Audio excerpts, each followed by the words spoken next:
Bank कर्मचारी हैं, एक अच्छे पोस्ट पर है, और आपके शुभम जी का यदि फैमिली बैकग्राउंड को यदि देखा जाए तो वो काफ़ी मजबूत है। क्या गरीब बच्चे भी इस पोस्ट पर पहुंच सकते हैं एकदम, जिन्हें फैमिली बैकग्राउंड सपोर्ट ना मिल पाया? आप लोगों को लगता है कि एक्चुअली हम बहुत मजबूत आर्थिक स्थिति वाले आदमी हैं, अभी ऐसा देखने से लगता है। एक्चुअली ऐसी बात नहीं थी। जिस समय मेरी शादी हुई थी, जिस समय मैं जॉब में आया था, एक्चुअली आर्थिक रूप से बहुत ही ख़राब स्थिति थी हमारी। तो फिर जॉब भी हुआ, तो जॉब भी में भी बहुत ज़्यादा वेतन नहीं था, तो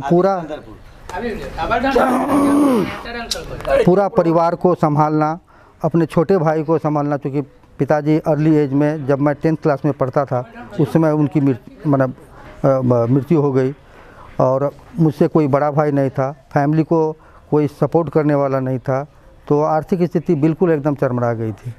मैं जैसे तैसे किसी तरह से ग्रेजुएशन किया, तो उस स्टेज में जो आम गरीब जो फेस करता है वही सिचुएशन मेरे साथ भी था।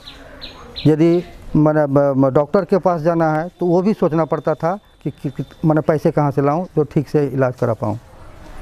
क्या कभी ऐसा हुआ कि शुभम जी ने पढ़ाई के दरमियान कुछ आपसे डिमांड किया या कुछ मांगा और आपने वो पूरा नहीं कर पाया? कभी उसने कोई डिमांड किया नहीं, तो वो इंटरेस्ट जानने का प्रयास करता था इसको एक्चुअली पसंद क्या है, प्रयास करता था कि उसके डिमांड को पूरा करूं,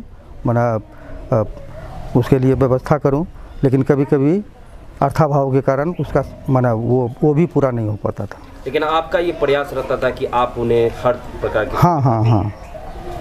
बहुत सर, आप भी बहुत अच्छे कर जाते, पढ़ने में बहुत अच्छे थे, लेकिन किस अभाव के कारण आप आगे? वही बोले, आर्थिक तंगी के कारण मैं जो चाहा वो कर नहीं पाया। तो उसी समय मैंने संकल्प किया कि जो मैं नहीं कर पाया वो अपने बच्चे को कराऊंगा। मतलब आप ये मान रहे हैं कि कहीं ना कहीं जो विज़न है, जो टारगेट है, उसके बीच में यदि आर्थिक तंगी आती है वो मायने नहीं रखता है, ट्रैक चेंज हो सकता है। एकदम धैर्य रखना चाहिए, और आप चाहे वो आपके टारगेट में वो आर्थिक तंगी वो बाधा नहीं हो सकती है, बशर्ते आपका इरादा मजबूत होना चाहिए, संकल्प शक्ति अच्छी थोड़ा सा अपने चाहत पर कंट्रोल करना पड़ेगा, क्योंकि सर भी, शुभम सर के जो पिताजी हैं, वो भी आज तक कुछ अपने लिए नहीं किए हैं। केवल जितना भी इनकम हुआ है, शायद मैं सुना हूँ, बहुत ग्रामीण लोगों से बात किया हूँ, तो सब लोगों ने बताया कि जो भी ये कमाए हैं सब अपने दोनों बच्चे पर लगा दिए हैं। ये बात सच्चा है? एकदम सही। दोनों बच्चे ही नहीं, मेरे जिस समय मतलब कि मैं जॉब में आया तो उसमें मेरे अपने भाई को भी पढ़ाना था, तो भाई को पढ़ाना, घर संभालना, माँ की सेवा करना, उसका इलाज कराना, और उसके बाद बच्चों के पीछे। देखिए, शुभम बचपन से जो है ना वो शांत प्रकृति का लड़का था, लेकिन जो है वो एक्टिविटी में हमेशा शामिल रहता था। पढ़ाई के लिए हम लोगों ने कभी उन पर दबाव नहीं बनाया, अपना इंटरेस्ट था उनका। ज़्यादा हम लोगों का सपोर्ट रहा उसको शिक्षा के प्रति, पढ़ाई के प्रति इंटरेस्ट जगाना। तो मैं बच्चों के माता पिता, अभिभावक को मेरे तरफ से ये संदेश है, बच्चे पर कभी दबाव नहीं बनाएं, उसमें इंटरेस्ट जगाएं, मोटिवेट करें, तो बच्चा आपका अच्छा करेगा। और कभी भी जो है उसे डिसहार्ट नहीं करें। यदि स्कूल में मार्क्स किसी कारण से कम भी आता है तो उसको और अप्रिशिएट करें, उसको हौसला बढ़ाएं, तब वो बच्चा जो है आगे चल कर के अच्छा कर सकता है। यदि आप कि कोई बच्चा फेल करता है या मार्क्स कम आता है तो जनरली माता पिता उसे बहुत डांट डपट करते हैं, तो इससे क्या होता है, वो और जो है डिप्रेस होता है। डिप्रेस जब आपका बच्चा होगा तो वो आगे कभी उठ नहीं सकता है।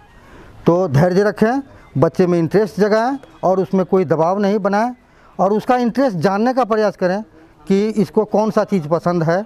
पसंद नापसंद पर ज़रूर ख्याल रखें। किस पेपर में उसकी अभिरुचि है, जिसमें उसका की अभिरुचि है, जिसमें उसका सबसे ज़्यादा मन लगता है, उसी दिशा में उसे बढ़ने दें। अपनी इच्छा उस पर कभी नहीं थोपें कि तुमको डॉक्टर बनना है, नहीं तुमको इंजीनियर, अपना पसंद उस पर कभी नहीं थोपें। दुनिया में हज़ारों फील्ड है, जिस फील्ड में उसका इंटरेस्ट है उसमें उसको सपोर्ट करें तो उसी फील्ड में वह सर्वोच्च स्थान प्राप्त कर सकता है। और शुभम जी कितने भाई बहन हैं? एक भाई एक बहन। बहन जी कहाँ पोस्टेड हैं उनकी? बहन शुभम जी, हाँ, ये RR कैट इंदौर में, डिपार्टमेंट ऑफ एटॉमिक एनर्जी। तो आप क्योंकि जो भी लोग बचपन में थे तो किस तरीक़ा से हैंडल करते थे? किसी आप गार्जियन को बताइए थोड़ा सा, आप कैसे हैंडल करते थे? बस जो स्टडी टाइम है, पढ़ने का समय है, उसको पढ़ने के लिए दिया जाता था, और जो खेलने का समय है उसको भरपूर खेलने का भी मौका दिया जाता था। शुभम जी का सबसे अधिक रुचि किस में था? शुभम की रुचि सबसे अधिक मैथमेटिक्स में था। वो मैट्रिक कहाँ से किए बता? मैट्रिक विद्या विहार परोरा से। जी हाँ। परसेंटेज उसका 10 पॉइंटर, तभी तो मार्क्स नहीं दिया जाता था, तभी पॉइंट आता तो वो 10 पॉइंटर था। पिछला बार उनका रैंक क्या था सर? 290 रैंक। फर्स्ट अटेम्प्ट था? नहीं, एक्चुअली सेकंड अटेम्प्ट था वो। ये इनका थर्ड अटेम्प्ट। जी। आप सबसे पहले जब आपके पास कॉल आया, शुभम जी कॉल किए कि मैं टॉप कर गया, तो आपका रिएक्शन क्या था? तो मैंने रिएक्शन तो विश्वास नहीं हो रहा था ये टॉप कर गया। ये था मन में टॉप 50, टॉप 20, टॉप 30 में आ सकता है, क्योंकि एग्ज़ाम अच्छा गया था, इंटरव्यू भी बहुत अच्छा गया था। तो कोई भी जो टॉप करता है आज तक, उसे पता नहीं होता है कि मैं टॉप करूँगा, उसको रिजल्ट के दिन ही पता चलता है कि टॉप कर गया। तो इसीलिए पहली बार मुझे विश्वास नहीं हुआ, फिर सेकंड टाइम रिपीट किया कि रैंक बताओ, तो उसने बताया कि मेरा रैंक नंबर 1 है। चलिए, बहुत बहुत धन्यवाद आपको।